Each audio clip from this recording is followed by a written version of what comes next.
ஆண்டவர் உங்களை ஆசீர்வதிப்பாராக. இந்த காலவெளியிலே நம்முடைய தியானத்துக்கு ஆதாரமாக 1 தெசலோனிக்கேயர் 4ஆம் அதிகாரம் 13ஆம் வசனத்தை எடுத்துக்கொள்வோம். 1 தெசலோனிக்கேயர் 4ஆம் அதிகாரம் 13ஆம் வசனத்தை நாம் எடுத்து பார்ப்போம். அங்கே என்ன எழுதப்பட்டிருக்கிறது? பவுல் அப்போஸ்தலன் தெசலோனிக்கே சபைக்கு எழுதின முதலாம் நிருபம் 4ஆம் வசனம் 4ஆம் அதிகாரம் 13ஆம் வசனத்தில் குறிப்பிடுகிறார், அன்பியும் சகோதரரே, நித்திரை அடைந்தவர்கள் நிமித்தம் நீங்கள் நம்பிக்கையற்றவர்களான மற்றவர்களைப் போல துக்கித்து அறிவில்லாதிருக்க எனக்கு மனதில்லை. அறிவில்லாதிருக்க எனக்கு மனதில்லை. I do not want you to be ignorant. Pavul சொல்கிறார், இந்த இடத்துல செத்து போனவங்களை பற்றி நீங்க நம்பிக்கை இல்லாதவங்களை போல துக்கித்து வேதனைப்பட்டு அறிவில்லாமல் இருக்க எனக்கு மனதில்லை என்று குறிப்பிட்டு பின்னால சொல்கிறாரு, இயேசுவானவர் மரித்த பின்பு எழுந்திருந்தார் என்று விசுவாசிக்கிறோம், அந்தபடி கிறிஸ்துவுக்குள் மரித்தவர்கள் எழுந்திருப்பார்கள். அப்படி மரித்தோரின் உயிர்த்தெழுதலை குறித்து பவுல் அப்போஸ்தலன் மிக தெளிவாக குறிப்பிடுகிறார். இங்கே நான் உங்களுக்கு ஆண்டவருடைய வார்த்தையை முன்னிட்டு நினைப்பூட்ட வந்த காரியம் என்னவென்றால், உங்களுக்கு தேவனை குறித்து, தேவனுடைய காரியங்களை குறித்து அறிவில்லாது இருக்க எனக்கு மனதில்லை. ஆண்டவரை குறித்து, ஆண்டவருடைய காரியங்களை குறித்து நீங்கள் அறிவுடையவர்களாக இருக்க வேண்டும். ஆண்டவர் சொன்னார், என் ஜனங்கள் அறிவில்லாமையினால் சங்காரமாகிறார்கள்.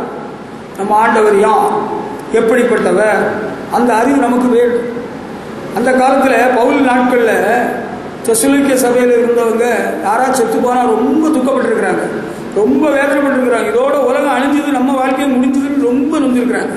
அதனால தான் அந்த மருத்துவரின் உயிர்த்தெழுதலை குறித்து நீங்கள் அறிய வேண்டும் என்பதற்காக தான் உங்களுக்கு அறிவில்லாதிருக்க எனக்கு மனதில் என்று குறிப்பிடுகிறார். இந்த கால வேளையிலும் நமது வாழ்வில் நாம் சில காரியங்களை குறித்த அறிவுடையவர்களாக இருக்க வேண்டும் என்று தேவன் விரும்புகிறார். ஹல்லேலூயா, அதுதான் உண்மை. ஆமாம், அதை நாம் அறிந்து கொள்வோம். ஹல்லேலூயா, நம்ம அறிந்து கொள்ள வேண்டிய அநேக உண்மைகள் இருக்கிறது. அதை அறியாமல் இருக்க எனக்கு மனசு இல்லை. நீங்கள் சில காரியங்களை அறிஞ்சுக்கணும். எல்லாத்தையும் ஒரே நாளில் ஒரே சில நிமிடங்களை சொல்லிவிட முடியாது. கொஞ்சம் கொஞ்சமாக உங்களுக்கு சொல்லித்தரோம்.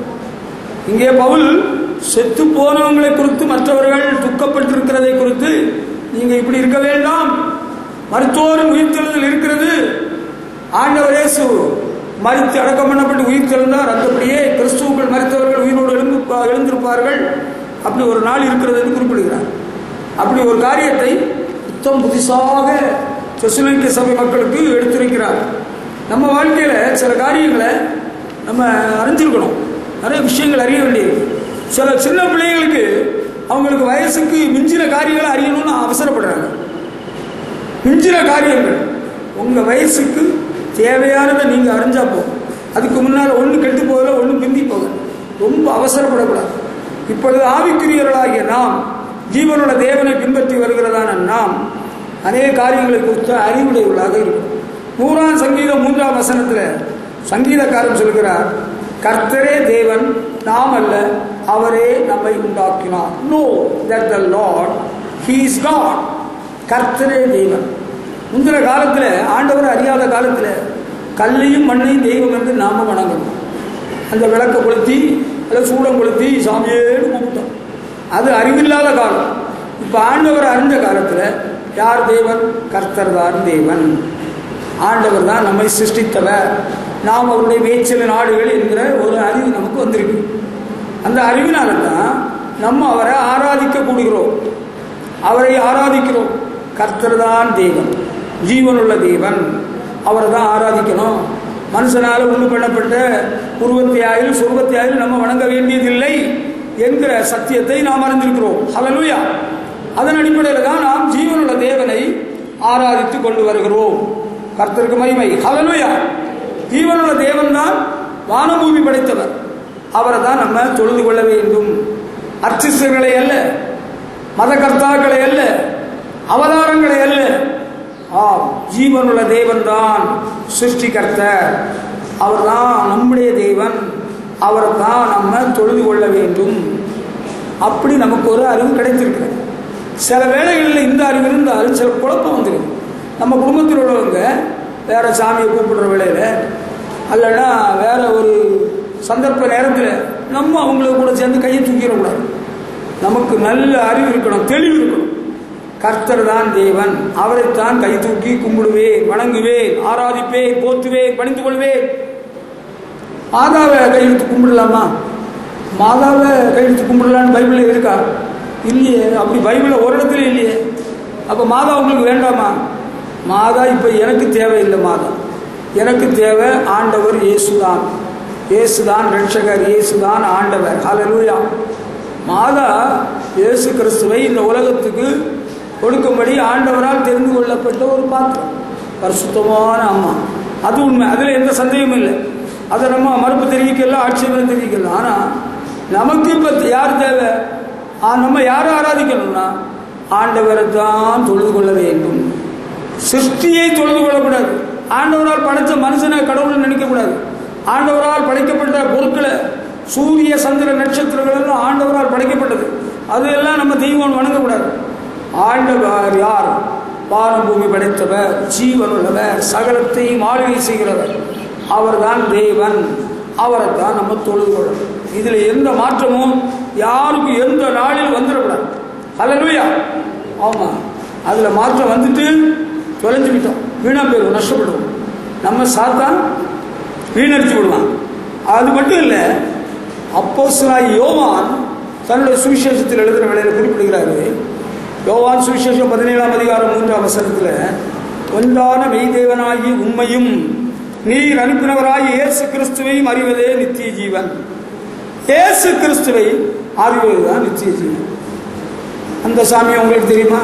ராமலிங்க அடிகளை தெரியுமா? புத்தரை தெரியுமா? டாக்டர் ராதாகிருஷ்ணன் தெரியுமா?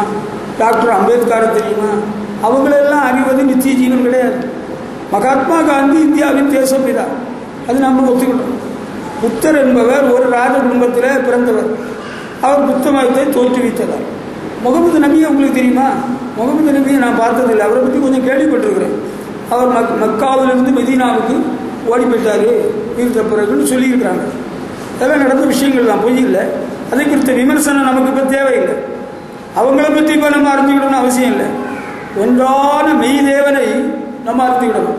ஒன்றான மெய்தேவன் தான் யார்? வானம் பூமி படைத்த தேவன், நம்முடைய தேவன். அடுத்து, நீர் அனுப்பினவராய் இயேசு கிறிஸ்துவை அறிவதே நித்திய ஜீவன், அழிவில்லாத வாழ்வு, இட்டர்னல் லைஃப். அந்த நித்திய ஜீவன் யாருக்கு கிடைக்கும்னா இயேசு கிறிஸ்துவை அறிகிறவர்களுக்கு தான் கிடைக்கும். எங்களுக்கெல்லாம் இயேசு கிறிஸ்துவை பற்றிய ஒன்றும் தெரியாதுங்க. எங்களுக்கு இயேசு கிறிஸ்து எல்லாம் தேவையில்லை. உனக்கு நித்திய வாழ்வு கிடையாது. நித்திய வாழ்வு வேணும்னா இயேசு கிறிஸ்துவை அறிஞ்சுக்கணும். அனைவரும் இயேசு கிறிஸ்துவை அறிகிறதற்கு வாஞ்சை தெரிவிப்பதில்லை.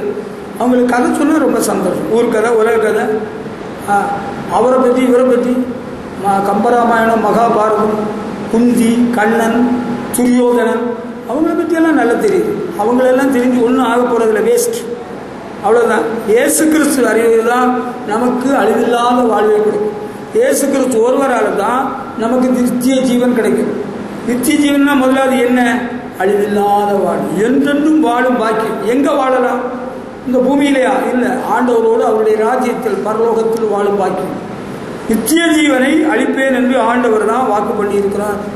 இயேசு கிறிஸ்துவை அறிஞ்சுக்கணும். அவரை எப்படி பின்பற்றணும், எப்படி நம்ம அவரை பின்பற்றினா அழிவில்லாத வாழ்வை பெறலாம். ஒரு பணக்கார பையன் ஓடி வந்து அவருக்கு காலில் விழுந்து, நல்ல போதகரே, நித்திய ஜீவனை அடைய நான் என்ன செய்யணும்னு கேட்டான். அப்போ ஆண்டவர் இயேசு அவன்கிட்ட என்ன சொன்னார்? கற்பனைகளை கைக்கொள். அவன் சொன்னான், நான் சிறு வயதிலிருந்தே விளைப்பின் கடைப்பிடித்து வருகிறேன். அதுக்கு பிறகு ஆண்டவர் இயேசு அவனிடத்தில் ரொம்ப அன்பு காட்டி அப்படி சொன்னார், உன்னிடத்தில் ஒரு குறை இருக்கிறது. அது என்ன குறை? உனக்குண்டான எல்லாவற்றையும் விற்று தரித்திரை கொடுத்து விட்டு என்னை பின்பற்றி வா. ஒருவேளை இங்கே இருக்கிற நீங்கள் அந்த நபராக இருந்திருப்பீர்கள் என்றால் நிச்சயமாக என்னை பொறுத்தவரையில் எனக்கு உங்களை தெரிந்த மட்டில் நீங்கள் நித்திய ஜீவனை பெற்றவர்களாக போயிருப்பீர்களா?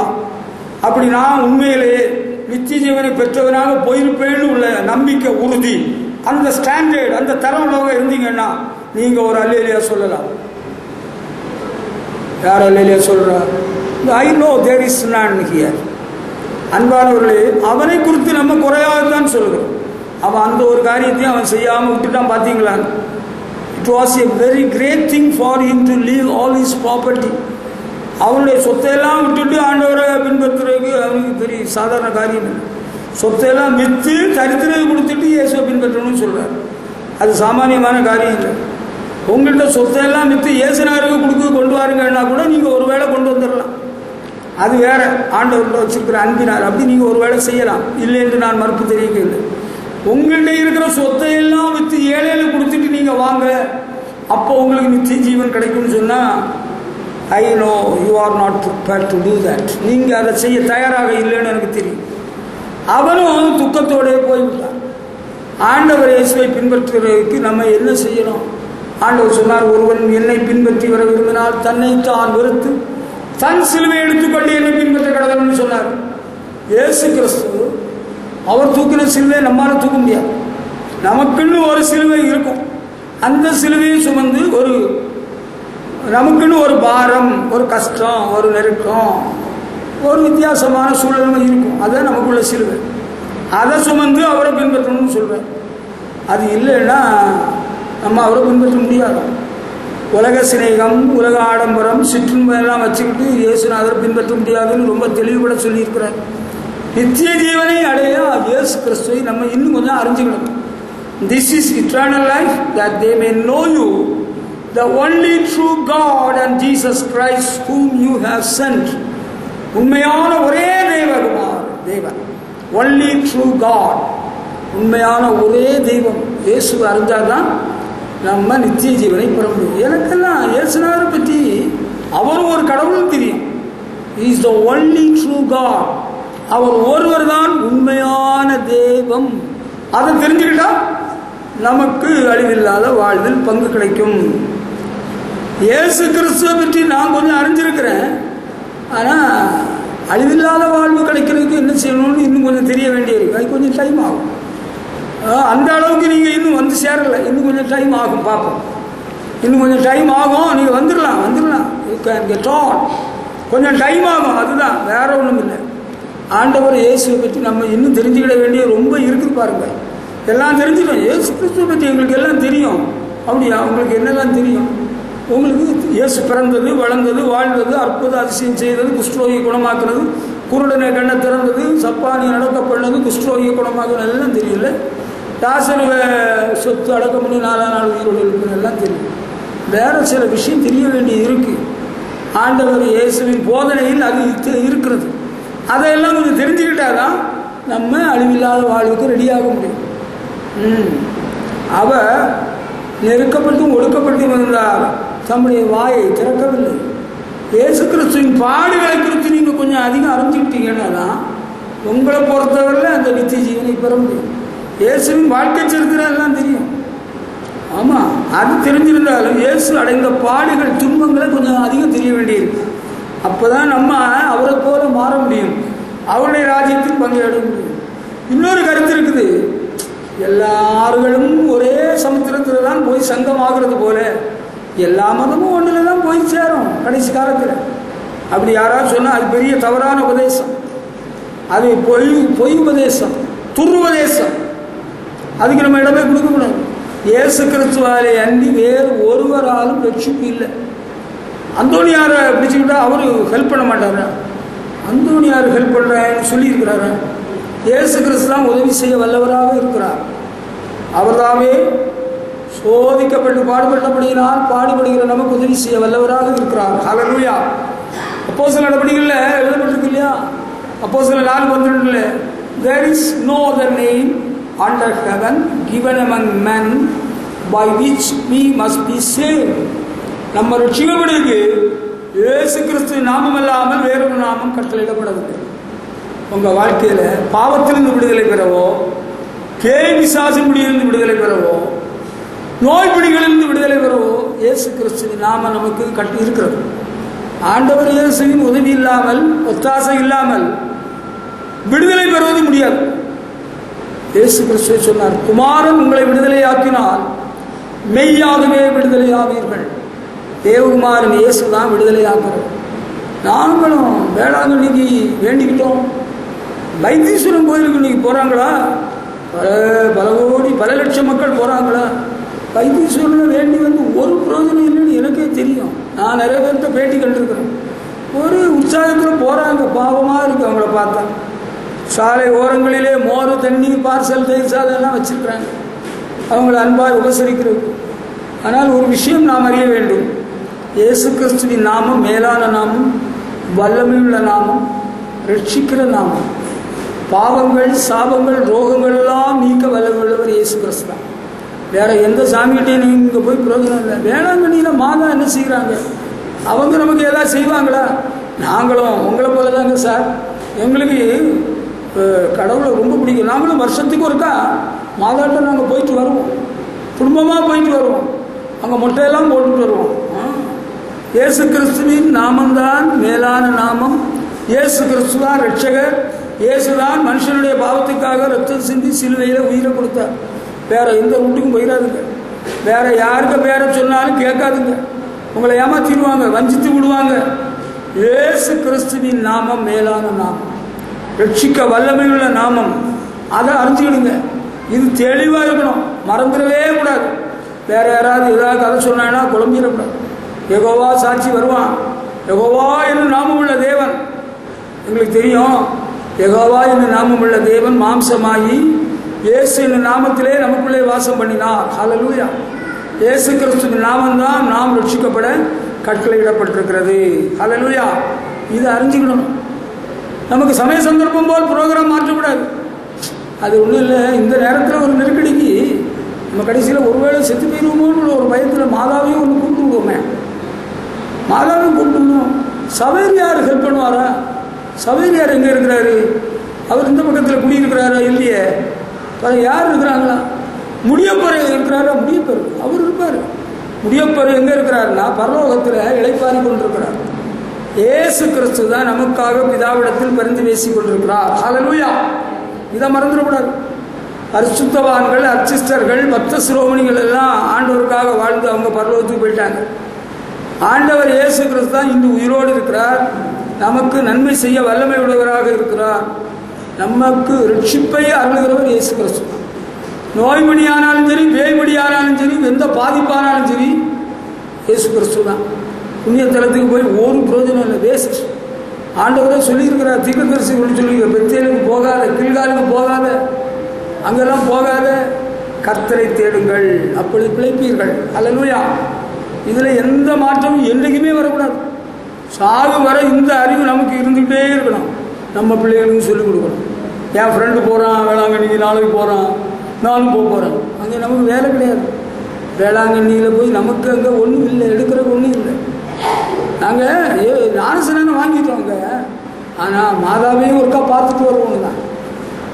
கிறிஸ்துவின் ரட்சிப்பை பெற்றுக்கொண்டவர்களுக்கு அங்கே வேளாங்கண்ணியில் எந்த வேலையும் கிடையாது. கிறிஸ்துவின் ரட்சிப்பை பெற்றுக்கொண்டவர்களுக்கு அங்கே பழனியில் எந்த வேலையும் இல்லை. இயேசு கிறிஸ்து தான் ரட்சகர். அவருடைய நாமந்தான் மேலான நாமம். அவர் தான் வல்லமையுள்ள தேவன். கர்த்தருக்கு மகிமை செலுத்துவோம். ஹல்லேலூயா. ஹல்லேலூயா. அடுத்து யோவான் சுவிசேஷம் 4ஆம் அதிகாரம் 42ஆம் வசனத்தை நீங்கள் எடுத்துக்கிட்டீங்கன்னா, ஆண்டவர் இயேசு சமாரியா ஸ்திரீயிடத்தில் பேசுகிறார். அதுக்கு பிறகு அவர் ஊரில் எல்லாம் போய் சொல்லியிருக்கிறார். ஆனால் அந்த ஜனங்கள் என்ன சொல்கிறாங்க தெரியுமா? யோவான் 4:42 படிக்கிற வழியில் அங்கே சொல்லப்பட்டிருக்கிறதை உங்களுக்கு படிக்கிறேன். அந்த சிறியை நோக்கி, உன் சொல்லி நிமித்தம் அல்ல, அவருடைய உபதேசத்தை நாங்களே கேட்டு அவர் மெய்யாய் கிறிஸ்துவாகிய உலக ரட்சகர் என்று அறிந்து விசுவாசிக்கிறோம் என்றார். அவர் மெய்யாய் கிறிஸ்துவாகிய உலக ரட்சகர் என்று அறிந்து விசுவாசிக்கிறோம். We ourselves have heard him and we know that this is indeed the Christ, the Savior of the world. எப்படி? இயேசு கிறிஸ்து தான் உலக ரட்சகர் என்று அறிந்து விசுவாசிக்கிறோம். அவருடைய உபதேசத்தை நாங்களே கேட்டு, இயேசு கிறிஸ்துவின் உபதேசத்தை கேட்டுட்டா நமக்கு தெரிஞ்சுக்கலாம். இயேசு கிறிஸ்துவின் உபதேசம் இந்த பூமிக்குரியதல்ல, அது தேவனுடைய ராஜ்யத்துக்குரியது. உலகத்தில் உள்ள எல்லா மனுஷனுக்கும் தேவையான உபதேசம் தான் இயேசு சொன்னார். இயேசு கிறிஸ்து ஒரு குறிப்பிட்ட குடியிருப்பு பகுதியில் வாழும் மக்களுக்காக, ஒரு குறிப்பிட்ட இனத்தாருக்காக, ஜனத்தாருக்காக, ஜாதியாருக்காக இல்லை. உலகத்தில் உள்ள எல்லா மனுஷருக்காகவும் அவர் தன்னையே ஒப்பு கொடுத்தார் என்பது அவருடைய உபதேசத்திலிருந்து விளங்குகிறது. ஆண்டவர் இயேசு உலக ரட்சகர் என்று அறிந்து விசுவாசிக்கிறோம், அவருடைய போதகத்தினாலே அது எங்களுக்கு தெரிகிறது என்று சொல்கிறார்கள். அல்லேலூயா. இயேசு கிறிஸ்துவின் போதகத்தை கேட்டால் தெரிஞ்சிடும், இவருடைய சொற்பொழிவை கேட்டால் தெரிஞ்சிடும் அவர் எதுக்காக இவ்வளோ பாடுபடுறாரு. அடுத்த எலெக்ஷனில் அவர் நல்ல வெற்றி பெற வேண்டும் என்ற கவலையோடு அக்கறையோடு அவர் பாடுபடுகிறார். பெண்களுக்கு சம உரிமை வழங்க வேண்டும், அங்கே மதுபான கடைகளை எல்லாம் அகற்ற வேண்டும், ஜாதி உயர்வு தாழ்வுகள் இருக்கக்கூடாது. ரொம்ப நல்ல கருத்துக்கள், ரொம்ப நல்லது. இனப்படுகொலையை நிறுத்த வேண்டும், இப்படி பல காரியங்களை இப்போ எடுத்து உரைக்கிறார் தலைவர். நம்முடைய தலைவர் சொல்கிறார் என்றால் அவருக்கு அது வாக்குகள் ஓட்டு சேகரிக்கணும். அதுக்கு இப்போவே அவர் தயாராகிவிட்டார்.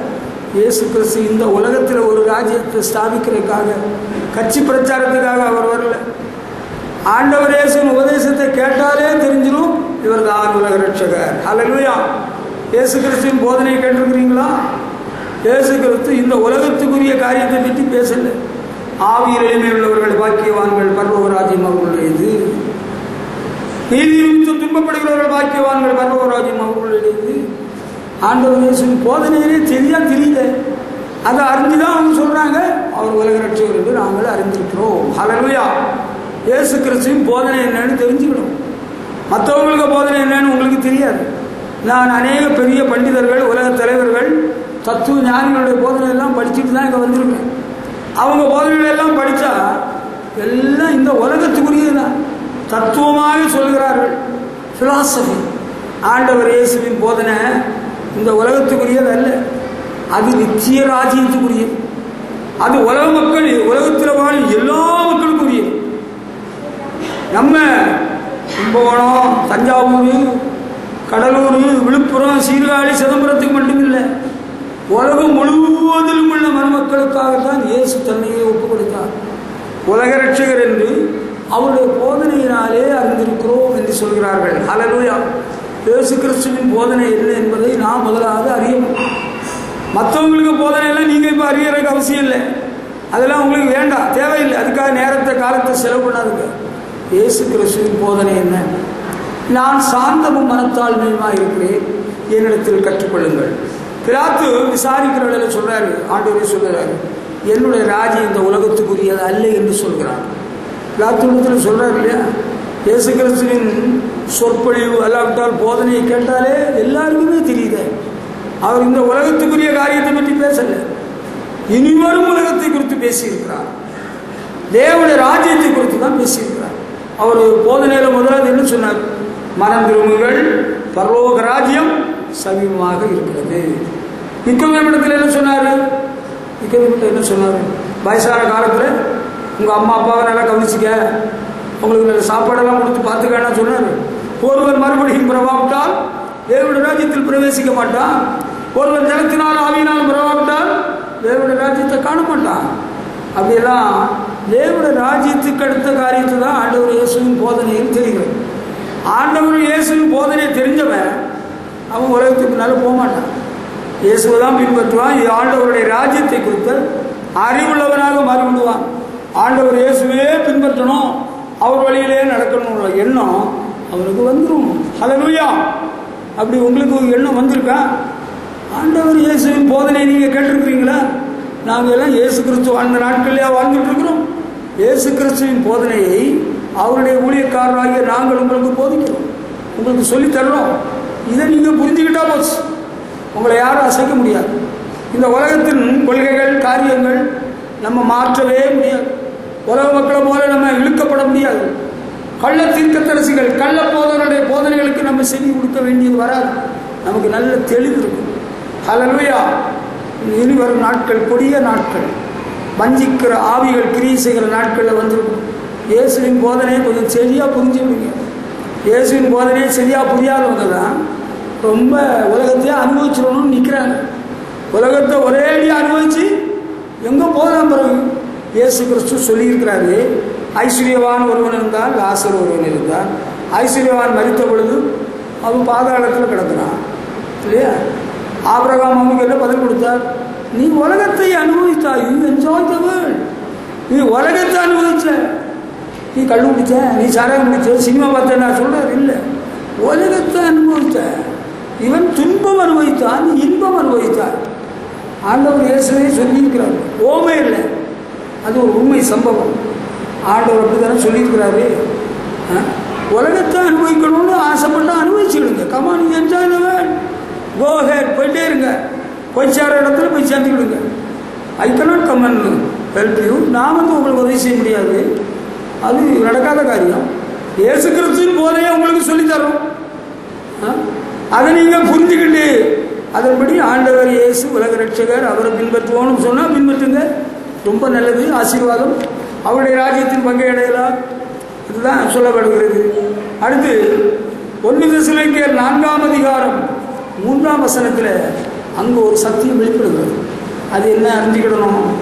1 தெசலோனிக்கேயர் 4ஆம் அதிகாரம் 3ஆம் வசனத்தில் சொல்றாரு பாருங்க, நீங்கள் பரிசுத்தமுள்ளவர்கள் ஆக வேண்டும் என்பதே தேவனுடைய சித்தமாக இருக்கிறது.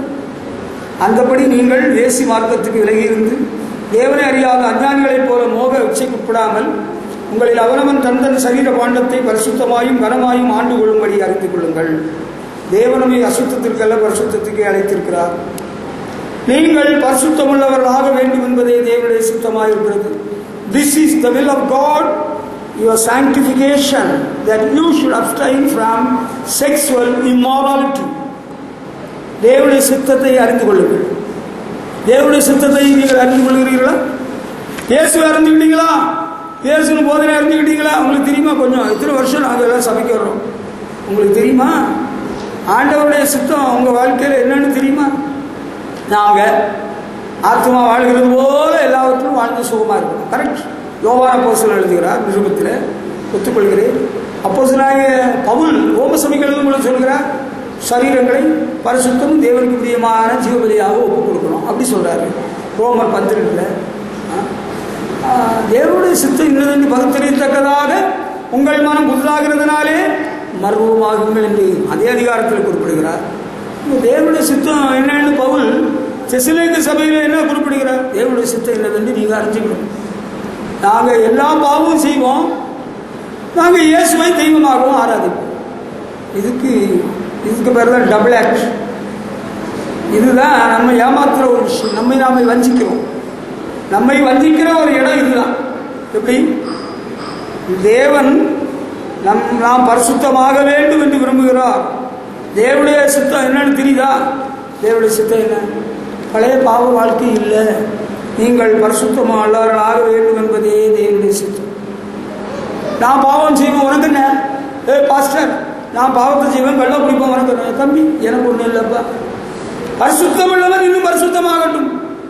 கல் குடிக்கிறவன் நீ கோட்டர் குடிச்சிட்டு இருந்தேன்னா வெயில் காலம் வந்துட்டு நீ ஆஃப் அடிச்சுக்க, இல்லை ஃபுல் அடிச்சுக்க. நான் இடையில வந்து நீ எல்லாம் கல்லெல்லாம் குடிக்கக்கூடாது தெரியல, ஒன்றும் சொல்ல மாட்டேன். ஆனால் கல் சாராயம் குடித்தா கர்த்தருடைய பந்தியில் பங்கு தர மாட்டேன், அது வேற விஷயம். சினிமா பார்த்தவங்க எங்களுக்கு அதை விட முடியாது, அது ஒரு டைம் பாஸ் இல்லையா? நீ விட்டால் ஆண்டவரை பரிசுத்தப்படுத்துவா, உன்னுடைய ஜீவியம் பரிசுத்தமாகும், நீ ஆண்டவர் ராஜ்யத்துக்கு வரலாம், ஆண்டோட ஆசீர்வாதம் பெறலாம். நாங்கள் இன்னும் சினிமா பார்ப்போம், இவர் இன்னும் செஞ்சிருவார். நாங்கள் கேபிள் கனெக்ஷன் எடுத்துக்கிறோம்ல, இனி நாங்கள் பகிரங்கமாக படம் பார்ப்போம். இப்போ பார்க்கணுன்னு இருக்குன்னா பார்த்துக்க, எத்தனை படம் பார்க்கணுமோ பார்த்துக்க, கண்ணுக்கு கேடு எதுவும் வராமல் பார்த்துக்க. ஆமாம், பேபி சாசுகள் உனக்கு வீட்டு கதவை தட்டாமல் கொஞ்சம் பார்த்துக்க. தொடர்ச்சியான வியாதிகள் பாதிப்புகள் வராமல் கொஞ்சம் பார்த்துக்க. உனக்கு ஆண்டவர் ஒன்றை குறித்து என்ன சித்தம் வைத்திருக்கிறாருன்னு தெரியல. அவர்கள் நடுவிலிருந்து புறப்பட்டு பிரிந்து போய் அப்போஸ்தலனாகிய பவுல் கொரிந்திய சபைக்கு எழுதும்போது குறிப்பிடுகிறார், அசுத்தமானதை தொடாதிருங்கள் என்று கர்த்தர் உரைக்கிறார். அல்லேலூயா. நீங்கள் பரிசுத்தமாக உள்ளவர்களாக வேண்டும் என்பது தேவனுடைய சித்தமாக இருக்கிறது. தேவனை அறியாத அஞ்ஞானிகளைப் போல மோக இச்சைக்குட்படாமல், தேவனை அறியாதவர்கள் தான் பாவ காரியங்களில் ஈடுபடுறாங்க. உங்களை பற்றின தேவனுடைய சித்தம் என்னவென்று உங்களுக்கு தெரியுமா? உங்களுக்கு தெரியுமா? நீங்க அறிஞ்சிருக்கிறீங்களா? Do you know what the will of the Lord is? ஆண்டவருடைய சித்தம் என்னன்னு உங்களுக்கு தெரியுமா? நீங்கள் இயேசு கிறிஸ்து ரத்தத்தினால் கழுவப்பட்டவர்கள். பாவ மன்னிப்பு நிச்சயத்தை பெற்றுக் கொண்டவர்கள். நீங்கள் பரலோகத்துக்கு போகணுள்ள வாஞ்சியோடு ஆண்டவரை தேடி வந்தவர்கள்.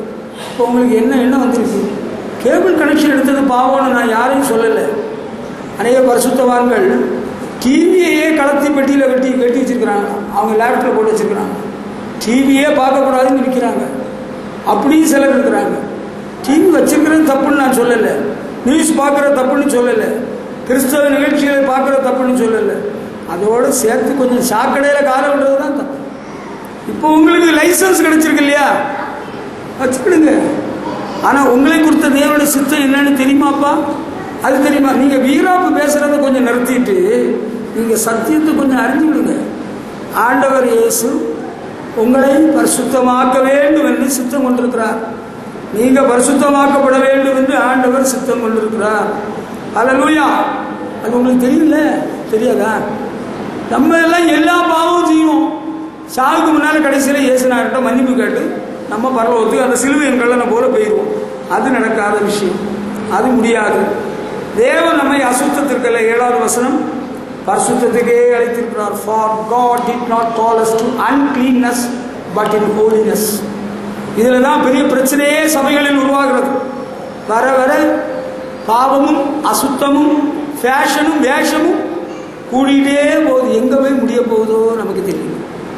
ஆடம்பரம் ஆசாபாசம் எல்லாம் ரொம்ப வச்சுக்கிடக்கூடாதுன்னு சொல்கிறது எதுக்கு தெரியுமா? எதுக்கு தெரியுமா? பாவம் அப்படியே தேடி வந்துடும். பாவம் வந்து பிடிச்சிக்கணும், தொடர்ந்து பிடிச்சிக்கணும். அதுக்கு தான் கொஞ்சம் ஒதுங்கி நடக்கணும்னு சொல்லுது. கொஞ்சம் ஆடம்பரத்தை குறைச்சிக்கணும்னு சொல்லுது. இதுக்கு தான், வேற ஒன்று. நீ பரிசுத்தமாக்கப்பட வேண்டும் என்பது தேவனுடைய சித்தமாக இருக்கிறது என்பதை அறிவாயா? அந்த சக்தி உனக்கு தெரியுமா? இயேசு கிறிஸ்து உனக்காக மரித்தார், உனக்காக ரத்தம் சிந்தினார். இயேசு உன்னை இன்னும் நேசிக்கிறார். அது நாங்கள் ஞாயிற்றுக்கிழமையெல்லாம் பரிசுத்தமாக தான் இருக்கோம். திங்கக்கிழமை தான் கொஞ்சம் குழப்பம் வரும். அதுக்கப்புறம் கொஞ்சம் கொஞ்சமாக நாங்கள் இம்ப்ரூவ் பண்ணிடுவோம். இதில் அது பாவத்தில் இம்ப்ரூவ் பண்ணிடுவோம். பாவத்தை விட்டுருங்க. ஆண்டவருடைய சித்தம் இன்னதென்று நீங்கள் அறிந்து கொள்ளுங்கள். அல்லேலூயா. வித்தியாசமான ரூட்டில் போகிறது ஆண்டவருக்கு பிடிக்காது. நம்ம ஆண்டவர் அசுத்தத்துக்கு அழைக்கலை, அசுத்தத்துக்கு அழைச்சிருக்கிறார். பந்தியோடு சேர்ந்த கன்றும் அசுத்தம் தின்னும் என்று வேதம் சொல்லுகிறார். வேதம் சொல்லுங்க, வேதம் இல்லை, மனுஷன் சொல்கிறான். நம்ம ஆண்டவர் இயேசுவை பின்பற்றுகிறவர்கள், அவர் பரிசுத்தர். அதனால நாமும் நம்ம நடக்கையில் எப்படி இருக்கணும்னு சொல்றாரு? பரிசுத்தமாக இருக்கணும்னு சொல்றாரு. பரிசுத்தமாக வாழணும்னு விரும்புனா பரிசுத்தமாக வாழுங்க. இல்லை நாங்கள் எப்படி வாழுவோம் உங்களுக்கு என்ன?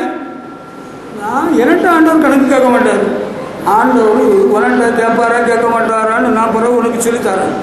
இன்னும் நேரம் இருக்கு, நான் உனக்கு சொல்லித்தரேன். லூக்கா சுவிசேஷம் 12ஆம் அதிகாரம் 47, 48 வசனம் படித்தா உனக்கு கேள்விக்கு அங்கே விடை இருக்கிறது.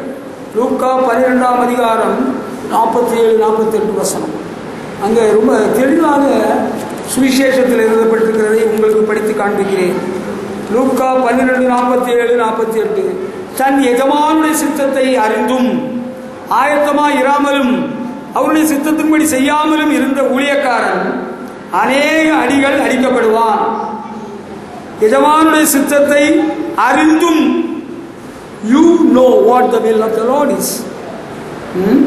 That servant who knew his master's will and did not prepare himself or do according to his will shall be beaten with many stripes.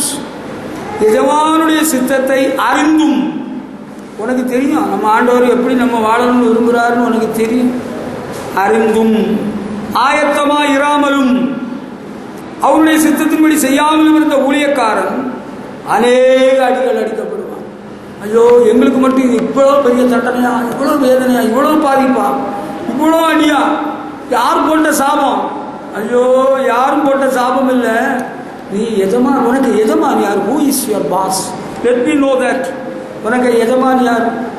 ஒரு பாட்டு பாடி பார்ப்போமா?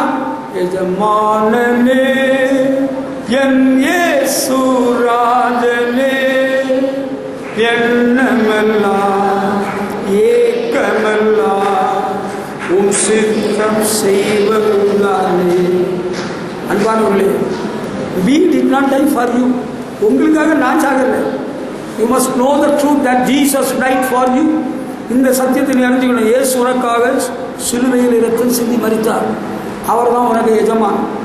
அவருடைய சித்தம் இன்னதென்று உனக்கு தெரியும். தெரிஞ்சிட்டும் நீ என்ன பண்ணுவியா? அறிந்தும் அதன்படி செய்யாதவன், அதன்படி ஆயத்தமாக இராதவன், அப்படிப்பட்ட ஊழியக்காரன் என்ன ஆனா அநேக அடிகள் அடிக்கப்படுவான்.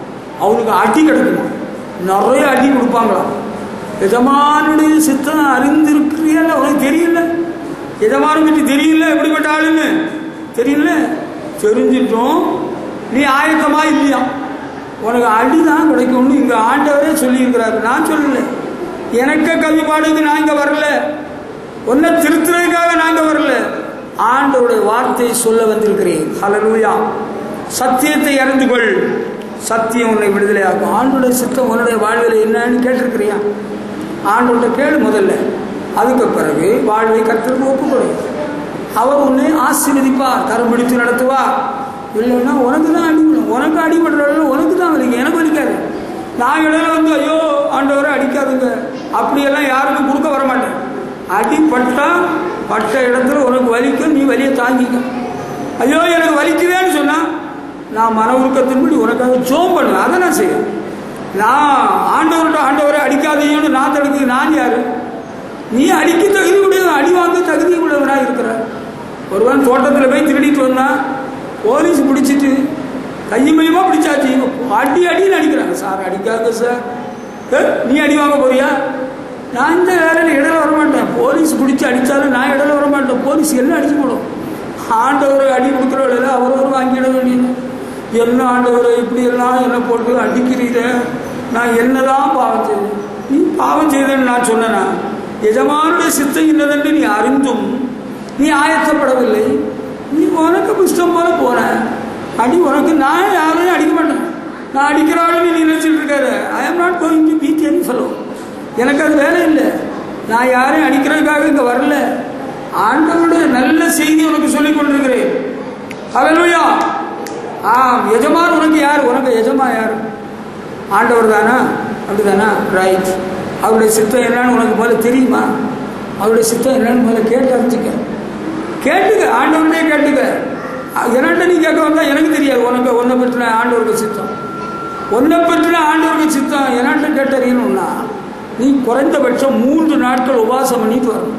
அப்போ நான் சொல்லுவேன் 30 நாள் 40 நாள் எல்லாம் சொல்ல, மினிமம் 3 days, 3 நாள் 9 வேளை உபவாசம் பண்ணிட்டு வா. நான் ஆண்டவருடைய சித்தம் உன் வாழ்க்கையில் என்னன்னு சொல்லிட்டோம். நீ சும்மா வந்து ஆண்டவருடைய சித்தம் என்னை பற்றி என்ன சொல்லுங்க. நான் குறி சொல்றதும் இல்லை, ஜோசிய காரணம் இல்லை. நீ தாழ்த்தி உபவாசத்து ஜெபித்து வந்தால் உனக்கு நான் சொல்லுவேன். நீயே கேட்கல, ஆண்டவரே இயேசு கிறிஸ்துவின் சந்திப்பை பெற்ற உடனே அனனியா சவுலுக்காக ஜெபம் பண்ணல. சவுலே ஆண்டவரை கேட்கிறார், ஆண்டவரே நான் என்ன செய்ய சித்தமா இருக்கிறேன்? உனக்கு ஆண்டவரை தெரியல, அவர் தான் உன்னுடைய ரட்சகர், உன்னுடைய எஜமான். அவர்கிட்ட கேளு, அவர் உனக்கு சொல்வார். ஆண்டவரே நான் என்ன செய்ய சித்தமா இருக்கிறேன். அப்ப அவருக்கு தோன்று போல போனார.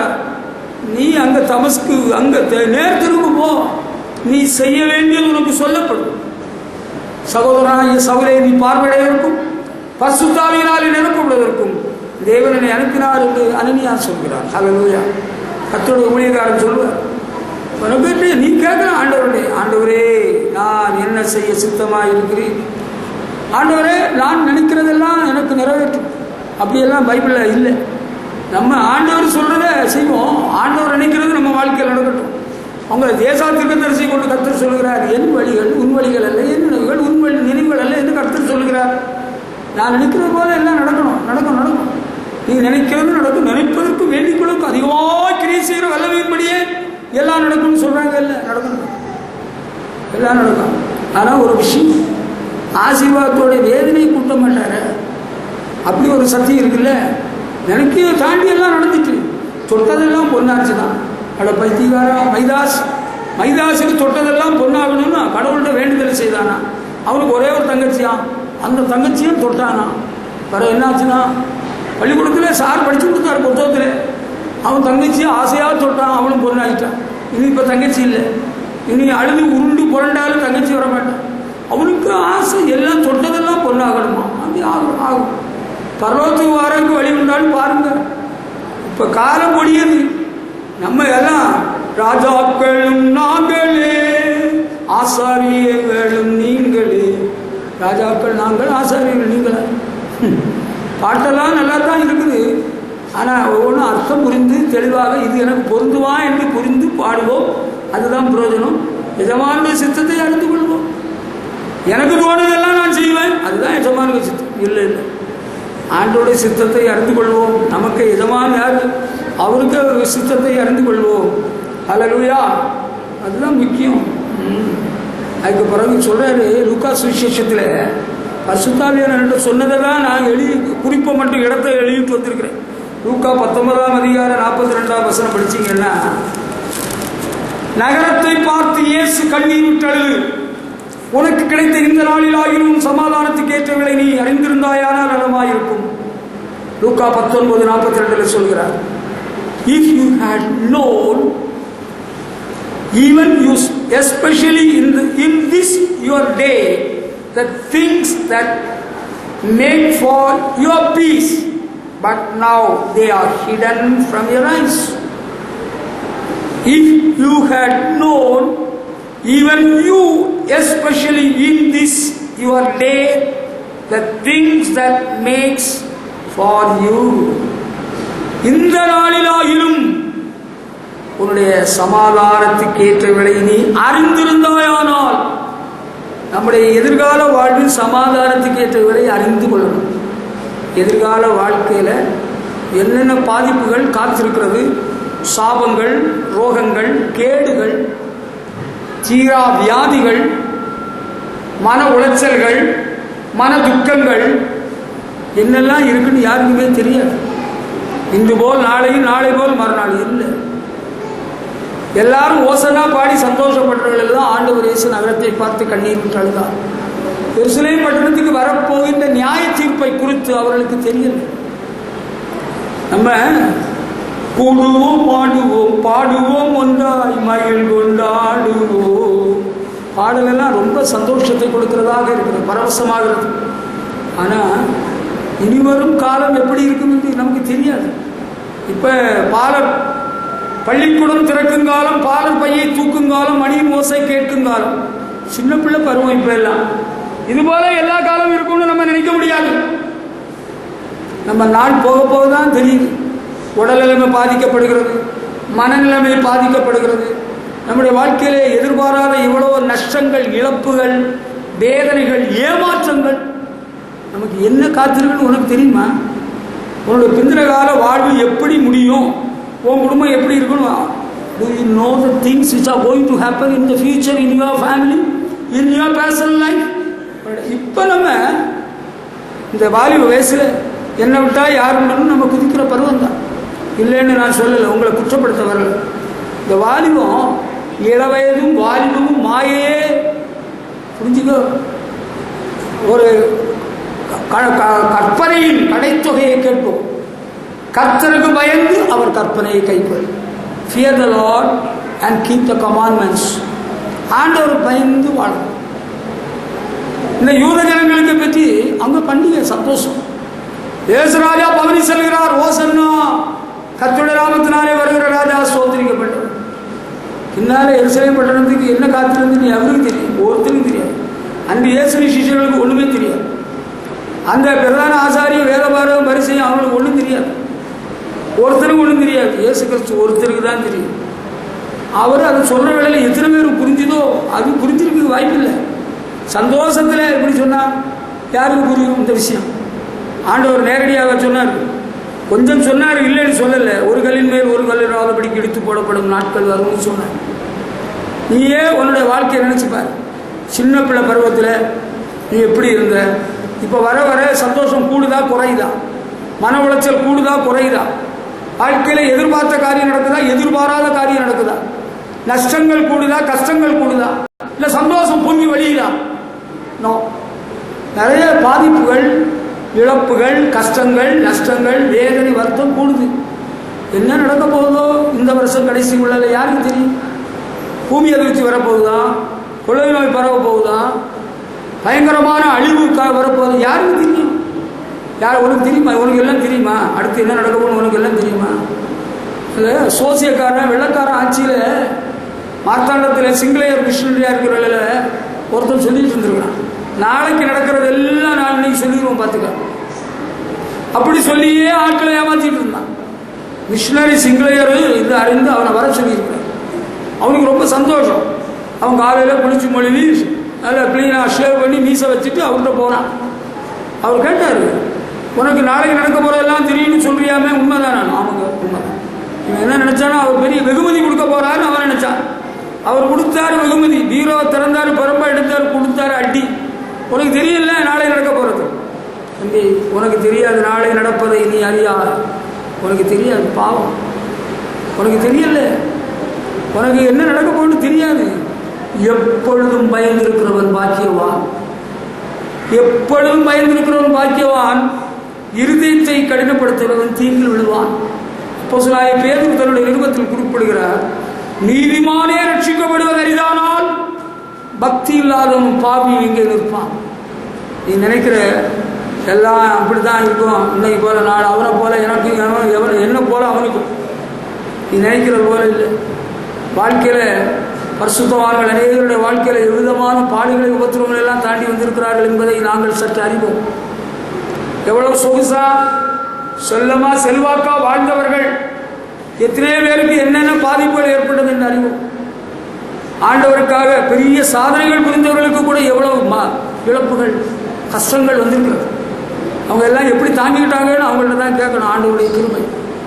சாவு ஏற்பட்டது, பயங்கரமான வியாதிகள், எதிர்ப்புகள், நிந்தைகள், போராட்டங்கள். அவங்களுக்கே அப்படியான உனக்கு எனக்கு ஏமாற்றணும். கொஞ்சம் ஆண்டவருக்கு பயந்து வாழ்வோம். இன்று போல நாள் சிறகடிச்சு பறக்கலான்னு நினைக்காது. என்ன சிறகடிச்சு பறக்குறீங்களா எல்லாம்? கிண்டலா நக்கலா பேசுறதை தயவு செய்து நிறுத்திக்க. உனக்கு நன்மைக்கு தான் நான் சொல்லிட்டு நிற்கிறேன். எனக்கு இப்போ கோபமும் இல்லை, ஆத்திரம் இல்லை. ஆண்டோட வார்த்தையை நிதானமாக உனக்கு சொல்லிட்டு நிற்கிறேன். உனக்கு தெரியல, அன்று வாழ்ந்த யூத ஜனங்கள் ஒருத்தருக்கும் தெரியல. எல்லாரும் படிச்சிருக்கிறான், எல்லாம் வேத பண்டிதர்கள், பிரதான ஆசாரிய வேத பாரக, எல்லாரும் பெரிய பெரிய ஆட்கள், அவ்வளோ பெரிய பெரிய கட்டிடங்கள். எருசலேம் தேவாலயத்துக்கு இணையான ஒரு ஆலயம் உலகத்திலே அந்த நாளில் இல்லை, வேற எங்கும் இல்லை. அந்த தேவாலயம் இடிக்கப்பட்டது, தரைமட்டமாக்கப்படும் சொல்றாரு. எவ்வளோ வேதனையான காரியம்லாம் நடக்க போகுதுன்னு அன்றைக்கு சொல்றாரு. உன்னை சந்திக்கும் காலத்தை நீ அறியாமல் போனபடியால், அப்படிதான் சொல்றாரு. நமக்கு தெரியல அன்பானவர்களே, இன்னும் என்னெல்லாம் உலகத்தில் நமக்கு நேரிட போகிறதோ. விபத்து நேரிடுமா, வியாதி வருமா, வேற ஏதாவது பாதிப்பு வந்துருமா? இன்னைக்கு எப்படியெல்லாமோ வாழ வேண்டியவங்க எல்லாம் they are shedding tears. கோடா கோடீஸ்வரர்களாக இருக்கிறார்கள்.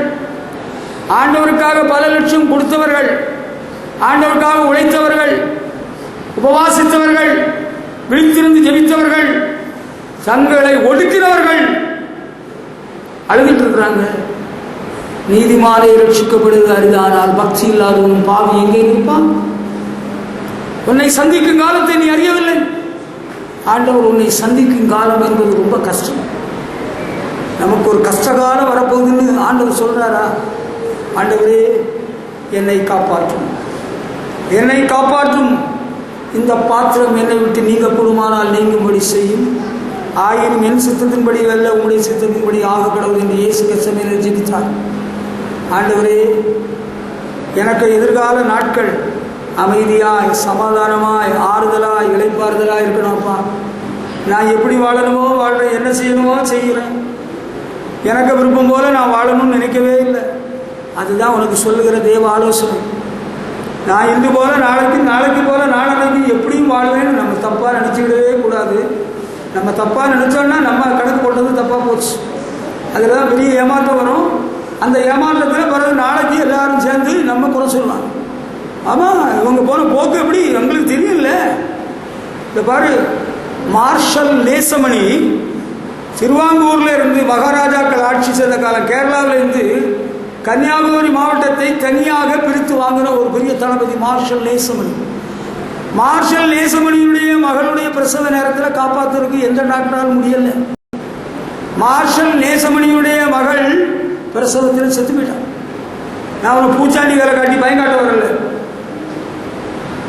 பூரண சுவிசேஷ பெந்தேகோஸ்தே சபையினுடைய சாபகர் பாஸ்டர் ஜான் ரோஸ் பரிசுத்தவான், பக்தன், பாடு அனுபவித்தவர், அடிகள் பட்டவர், ஏழ்மையாக வாழ்ந்தவர், பசி பட்டினி அனுபவித்தவர், மகளை கல்யாணம் பண்ணி கொடுத்தார். பிரசங்கம் பண்ணி நிற்கிறார் கோயம்புத்தூர்ல கன்வென்ஷன்ல. தந்தி வந்திருக்கு, யுவர் டாட்டர் எக்ஸ்பயர்ட், உன்னுடைய மகள் செத்து போயிட்டான். பாஸ்டர் ஜான் ரோஸோட பெரியவங்க யாராவது தோண்டி இருக்கிறாங்க, இங்கே இருப்பாங்களோ? தஞ்சாவூர் மாவட்டத்தில் பாஸ்டர் ஜான் ரோஸுக்கு மேலான ஒரு ஊழியக்காரன் தோன்றவில்லை. உனக்கு சொல்லித்தாரு. டாக்டர் மதனான்னு ஒருத்தர் இருந்தார், நல்ல பக்தி உள்ளவர், ஆண்டவர் இயேசுவை வணங்கினவர். அவருடைய மனைவி டாக்டர், மகள் டாக்டர், மகன் டாக்டர், டாக்டர்ஸ் ஃபேமிலி. டாக்டர் மதுரத்துடைய மகளை அவர் காப்பாற்ற முடியல. அவருக்கு தெரிஞ்ச பெரிய பிரபலமான டாக்டர்ஸ் எல்லாம் கொண்டு வந்தாங்க. No one could help. யாரும் உதவ முடியல. ஆண்டவர்கிட்ட நம்ம சரண்டர் ஆகிட்டோம்னா எல்லாம் செய்ய வல்லவர். ஹல்லேலூயா. எங்களுக்கு ஆட்கள் எல்லாம் இருக்கிறாங்க. ஆட்கள்லாம் இருக்கிறாங்களா? என்கிட்ட ஒரு நாள் ஒரு பெரிய மனுஷனை குறித்து ஒரு விசாரித்தார். ஒரு முஸ்லீம். அவர் சொன்னார், எங்கள் அக்கா பொண்ணும் அங்கே ஒரு பொண்ணும் ஒன்றா படித்தாங்க. அந்த பொண்ணுக்கு பேர சொன்னார். அந்த பொண்ணு இப்போ என்ன பண்ணுதுன்னு கேட்டார். அந்த பொண்ணு செத்து போயிட்டா. செத்து போயிட்டாலாம். அவருக்கு பயங்கர அதிர்ச்சி ஏற்பட்டு விட்டது. இங்கே பாரு, ஆண்டவரை பற்றி தெரிஞ்சு பயந்து நம்ம இனிமேல் உள்ள காலத்தை ஓட்டுக்கு வழியை தேடுவோம். நம்மகிட்ட எல்லாமே இருக்கு இல்லையா? அப்புறம் என்ன? எல்லாம் இருக்குது, எல்லாம் இருக்குது. எல்லாம் ஒன்று காப்பாற்றாதாமே, ஒன்று காப்பாற்றாமே. அதுதானே இப்போ பயமாக இருக்குது நமக்கு. அதனால தானே நம்ம ஆண்டவரே காப்பாற்றும், உண்மை நம்பி இருக்கிறேன், ஆண்டவரே எனக்கு இறங்கு, எனக்கு உதவி செய்யும், அப்படிதானே நம்ம வேண்டிக்கிட்டே காலத்தை ஓட்ட வேண்டி இருக்கு. நாங்கெல்லாம் எல்லாம் பார்த்துக்கிட்டோங்க.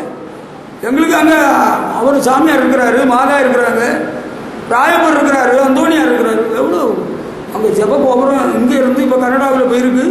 ஜெப கோபுரம் கனடாவில் இருந்து அங்கே எருசலேமில் அடுத்த கோபுரம் கட்ட போகிறாங்க. இங்கே கும்பகோணத்தில் கோபுரம் வந்திருக்கு. எல்லா கோபுரத்தையும் பிடிச்சிக்கிட்டே போதும், காப்பாற்றி கரை சேர்த்துறோம்.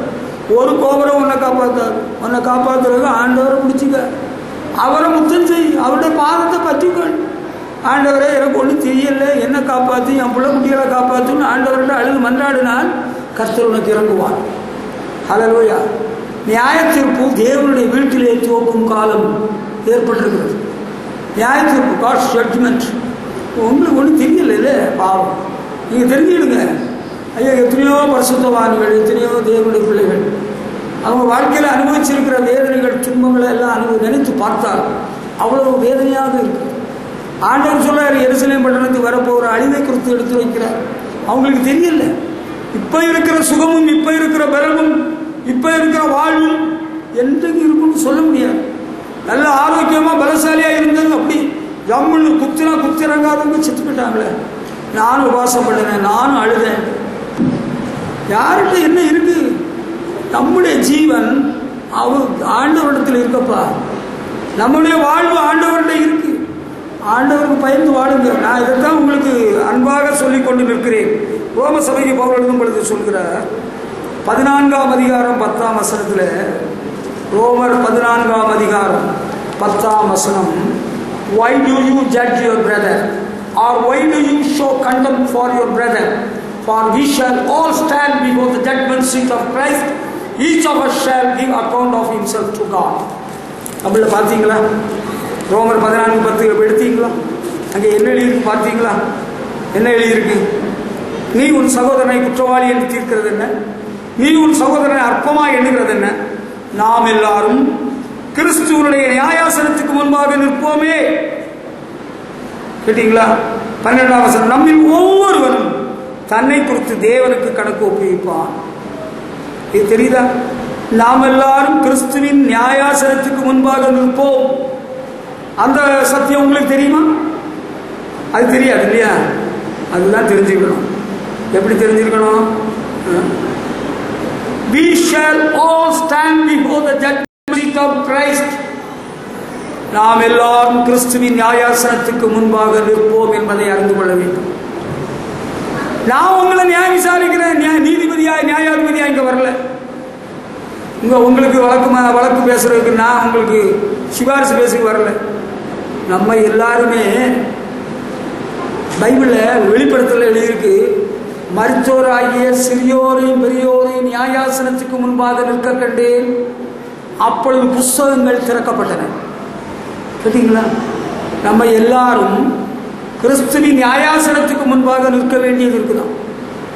ஒவ்வொருவரும் தன்னுடைய கணக்கை ஒப்பிக்கணும். அடுத்தவங்க கணக்கை உனட்ட கேட்க மாட்டாராம். பக்கத்து வீட்டுக்காரன கணக்கு, பக்கத்து வீட்டுக்காரி கணக்கு, உனக்க கணக்கு ஒப்பின்னு சொல்றாரு. அதனால பவுல் என்ன சொல்றாருன்னா, நீ உன்னுடைய சகோதரனை குற்றவாளி என்று தீர்க்கிறது என்ன? உன்னுடைய சகோதரனை அற்பமாய் எண்ணுகிறது என்ன? இங்கதான் ஒரு விஷயம் சக்தி. அடுத்தவரை நீ நியாயம் தீர்க்கிறது யாரு? அடுத்தவரை நீ அற்பமா பேசுறது நீ யாரு? Who are you to judge and to speak law of others? நீ யாருன்னு அப்படிதான் கேட்டிருக்கு பைபிள்ல. நம்ம நியாயம் தீர்க்கிறவர் ஆண்டவர். கிறிஸ்துவின் நியாயாசனத்துக்கு முன்பாக நம்ம நிக்கணுமா? நம்ம ஒவ்வொருத்தரும் கணக்கு கொடுக்கணுமா? அப்பா இன்னும் பைபிள்ல இருக்கு. உங்களுக்கு தெரியுமா? மனுஷர் பேசு. Come on, listen to me, my dear brother. சகோதரனே, வானம் பார்க்காத, பியாய் ஒன்று பிடிச்சிருவான். இங்க பாரு, என்ன பாரு, உன் பொஞ்சாதியை பார்க்காத, என்ன பாரு, இங்க பாரு, இங்க பாரு, ஒன்னதான் சொல்றேன். Come on, look at me now. என்னை பார், வார்த்தை, தேவனுடைய வார்த்தையை கேள். எங்கேயோ பார்த்துட்டு இருந்துட்டு பிசாசு கடன் கொடுக்குறாத, வீணா போயிடாத. உனக்கு சொல்லுகிற தேவனுடைய வார்த்தையை கவனமாய் கேள். நீ ஆண்டவருக்கு கணக்கு கொடுக்கணுமா? பைபிள்ல ஒரு வசனம், மனுஷர் பேசும் வீணான வார்த்தைகளை கொடுத்து நியாயத்தின் பின்னால கணக்கு ஒப்பிக்கணும். வெயின் டாக், வீண் வார்த்தை. உனக்கு நீ என்ன வீண் வார்த்தை பேசுனேன்னு நான் எனக்கு நீ கணக்கு தரேன்டா. நான் உனக்கு கணக்கு கேட்கறதுக்கு கணக்கு பிள்ளையாக வரல. உனக்கு ஒன்று நியாயம் விசாரிக்கிற நீதிபதியாக நான் இங்கே வரல. அப்படி என்ன ஆண்டவர் நியமிக்கல. ஆனால் ஒன்று புரிஞ்சுக்கிடணும், நீ பேசும் வீணான வார்த்தைகளை குறித்து, பொய்யான வார்த்தைகளை குறித்து, தீமையான வார்த்தைகளை குறித்து, தூஷணமான வார்த்தைகளை குறித்து ஆண்டவருக்கு நீ கணக்கு கொடுக்கணும். அதை தெரிஞ்சுக்க, அதை அறிஞ்சுக்கிடணும். அதை தெரியாமல் இருந்துக்கிட்டு பப்ப ஆண்டவர் நான் எனக்கு தெரியாமல் போச்சு, நீ தெரிஞ்சுக்கிடணும்னு தான் இல்லைங்க ஆண்டவர் சொல்லித்தரத்துனார். யார் எல்லாமே மனசுல வச்சுக்கிட்டு இப்படி ஒரு பிரசங்கம் பண்றாரு இல்லை. நெவர் நெவர் அண்ட் நெவர், ஒருபோதும் இல்லை. நான் சாப்பிட்டு உடம்பு வளர்க்கறதுக்கு வரல, சாப்பிடாம ஊழியம் செய்து கோதுமை மணியாக சாகிறதுக்கு தான் இங்கே வந்திருக்கிறேன். அது தெரிஞ்சுக்க. பணம் சேர்த்துட்டு போற வரல. பணம் எல்லாம் கிடைக்கிறத ஆண்டவருடைய ஊழியத்துக்காக செலவு பண்ண வந்திருக்கிறேன். உனக்கு கணக்கு கொடுக்கணும்னா உனக்கு கணக்கை முதல்ல நான் வெளியில போடுறேன், அக்கௌண்ட்ல போடுறேன். அது உனக்கு விருப்பம்னா நம்ம கணக்கை போட்டுருவோம். சொல்ல வந்தது என்ன தெரியுமா? அவன் தன் தேவனுக்கு கணக்கு ஒப்புவிப்பார். ஆண்டவர் நியாயாதிபதியாய் சிங்காசனத்தில் வீற்றிருப்பார், வெள்ளை சிங்காசனத்தில். அன்றைக்கு கருத்த கோட்டு போட்ட யாரும் வந்து சிபாரிசு பேச முடியாது. கள்ளக்கணக்க எந்த ஆடிட்டரும் ஒப்படைக்க முடியாது. நல்லா புரிஞ்சுக்கணும். ஏமாற்ற முடியாது. கணக்கெல்லாம் தப்பா இருக்குது. ஆடிட்டர் எல்லாம் கரெக்ட் பண்ணி அவர் சரி பண்ணி கொடுத்துட்டாரு. அன்றைக்கு ஒன்றும் நடக்காது. எந்த ஆடிட்டரும் வர முடியாது, எந்த வக்கீலும் வர பேச முடியாது. புஸ்தகம் திறக்கப்படும். புத்தகத்தில் எழுதியிருக்கிறபடி நியாயம் தீர்க்கப்பட்டு தண்டனை அடைய வேண்டியது. அதுதான் பவுல் அப்போஸ்தலன் ரோம சபைக்கு எழுதும்போது சொல்கிறார், கிறிஸ்து இயேசுக்கு உட்பட்டவர்களாக இருந்து 8ஆம் அதிகாரம் 1ஆம் வசனத்தில், there is no condemnation for those who walk in the spirit. ஆவியின்படி நடக்கிறவர்களுக்கு ஆக்கினை தீர்ப்பில்லை. கிறிஸ்து இயேசுக்கு உட்பட்டவர்களாக இருந்து மாம்சத்தின்படி நடவாமல் ஆவியின்படி நடக்கிறவர்களுக்கு ஆக்கினை தீர்ப்பில்லை. ஆக்கினை தீர்ப்பு ஒன்று இருக்கிறது மாம்சத்தின்படி நடக்கிறவர்களுக்கு. நீங்கள் கர்த்தருடைய ஆவியினால் நடத்தப்படுகிறீர்களா? பரிசுத்த ஆவியார் உங்களை வழிநடத்த நீங்கள் இடம் கொடுக்குறீங்களா? உங்க கணக்கை எப்படி ஆண்டவர் கேட்கறவங்கள என்ன செய்வீங்க? ஆண்டவர் உங்களை நியாயம் விசாரிக்கிறவங்கள ஆண்டவர்கிட்டே போய் சொல்லலாம்னு நினைக்கிறீங்களா? Some of you are happy to tell lies to us. உங்களில் சிலர் அப்பட்ட பொய்யா அவுத்து விட்டுறீங்க, எங்கள்கிட்டே சொல்லிடுறீங்க. ஆனால் நீங்கள் சொன்னது பொய் என்பதை ஆவியானவரை நிரூபிக்கிறார். ஜோமன்றவள ஆண்டவர் படத்தை போட்டு காட்டுறாரு. இவன் சொன்னது பொய், இவள் சொன்னது பொய். நான் என்ன பண்ண முடியும்? நீங்க சொன்னது பொய் என்று பரிசுத்த ஆவியானவர் நிரூபிக்கிறவளே. அனனியா பொய் சொன்னான் பேதுருவிடத்துல. உடனே பேதுரு அங்க சிபிஐக்கு ரிப்போர்ட் கொடுத்து அங்க சிபிஐ ரெய்டு எடுத்து அவன் அங்க ஒரு பங்கு வச்சிருக்கிறான்னு கண்டுபிடிச்சா சொன்னாரு. பேதுரு அப்போஸ்தலனுக்குள்ள பரிசுத்த ஆவியானவர் இருந்தார். நீ பரிசுத்த ஆவியிடத்துல பொய் சொல்லுகிறது என்ன? அனனியா பொய் சொல்லிவிட்டு தப்பிட்டானா? செத்துட்டான். அதுக்கப்புறம் பொஞ்சாதி வர்ற அவனை அடக்கம் பண்ண பிறகு அவளுக்கு தெரியாது. அவள்கிட்ட கேட்டா அவளும் அதே பொய்ய சொல்றான். நான் ஒன்றை மட்டும் உங்களுக்கு சொல்லித்தரேன் அன்பான சகோதரிகளே, உங்க புருஷன்மாரும் பொய் சொன்னான்னு நீயும் பொய் சொல்லி செத்து போயிடாது. சரீரபிரகாரமான சாவு வருவதில்லை. உன்னுடைய ஆத்மா செத்து போயிடும். உன்னுடைய ஆத்மா பிழைச்சிருக்கணும். ஆமா, ஆண்டவர் நியாயம் கேட்கிற கணக்கு கேட்கறல நீ என்ன சொல்லுவ? பேதுரு அப்போஸ்தலனிடத்துல போய் சொல்லி புருஷனும் செத்தான், கொஞ்சாதியும் செத்தான். சபை பக்தி விருத்தி அடைந்தது. ஆத்மாவிலே செத்து போன விசுவாசிகள் இன்றும் ஆவிக்குரிய சபைகளில் இருக்கிறார்கள். இந்த சபையில மட்டும் இல்லை, ஆவிக்குரிய சபைகள் ஆத்மாவில் செத்து போனவங்க இருக்கிறாங்க. அவன் அந்த ஆத்மாவில் செத்தவங்க எதுக்கு இருக்கிறாங்கன்னா, ஒரு நாளிலே உலர்ந்த எலும்புகள் உயிர் பெறலாம். கர்த்தருடைய சத்தத்தை மரித்தோர் கேட்கும் காலம் வரும். அது இப்பொழுதே வந்திருக்கிறது. ஒருவேளை கர்த்தருடைய வார்த்தையை கேட்டு செத்து போனவங்க உயிர் பெறலாம். வசனத்தில் இடம் இருக்கிறது. அதனால ஆத்மாவில் செத்து போனவங்களும் சபைக்கு வரலாம். நீங்க அவங்கள வரக்கூடாதுன்னு சொல்லுங்க, அவங்களெல்லாம் வர வேண்டாம்னு தடுத்து நிறுத்துங்க. இல்லைன்னா நான் சபைக்கு வர மாட்டேன். You have no right to tell us to stop your person coming to this church. ஒரு விசுவாசி ஆணோ பெண்ணோ சபைக்கு வரதை தடுத்து நிறுத்துவதற்கு தேவனாகிய கர்த்தர் ஒருவருக்கு தான் உரிமை இருக்கு. இந்த சபையின் உரிமையாளர், owner, manager, senior manager, superintendent எல்லாமே ஆண்டவர். உலர்ந்த எலும்பு உயிர் பெறலாம், செத்து போன உயிர் பெறலாம். அதனால தான் நான் யாரையும் சபைக்கு வராதுன்னு இத்தனை ஆண்டுகளில் சொல்லலை, இன்னும் சொல்ல மாட்டேன். ஒருவேளை ஆண்டவர் இறக்கம் காட்டி செத்து போனவன உயிரோடு எழுப்பலாம் இல்லவா? ஆமாம். அதனால நானாக பிடிச்சி ஒருத்தனை உடங்கட்டை யாருவது போல சதித்திட்டம் செய்வதில்லை. அந்த வேலையை நான் பார்க்க முடியாது. பாஸ்டர் ஒத்து வராது. இந்த சபையில் நிறைய பேர் தப்பு தப்பாக இருக்கிறவங்க இருக்கிறாங்க. அப்படியா? ஆண்டவர் இயேசு அந்த பாவி பசங்கள்ட்ட கேட்ட கேள்வியை இன்றைக்கு சபை மக்களாகி உங்களிடத்தில் ஒரு கேள்வி கேட்கிறேன். உங்களில் பாவம் இல்லாதவன் கல்லறிய கடவன்.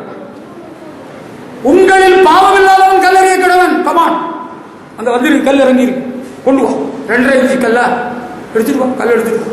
உங்களில் பாவம் இல்லாதவன் கல்லறிய கடவன். உன்னை நீயே நிதானித்திருந்தால் நியாயம் தீர்க்கப்பட மாட்டான். Let us judge ourselves. ஒரு நாள் ஆண்டவர் கணக்கு கேட்பார். மனுஷனுடைய உள்ளந்திரியங்கள் ஆண்டவர் ஆராய்ந்து அறிகிறார். இருதயத்தின் எண்ணமெல்லாம் அவருக்கு தெரிகிறது, நினைவுகள் எல்லாம் அறிகிறார், தூரத்திலிருந்து அறிகிறார். God knows everything. God knows your thoughts. உன்னுடைய சிந்தனைகளை அறிகிறார்.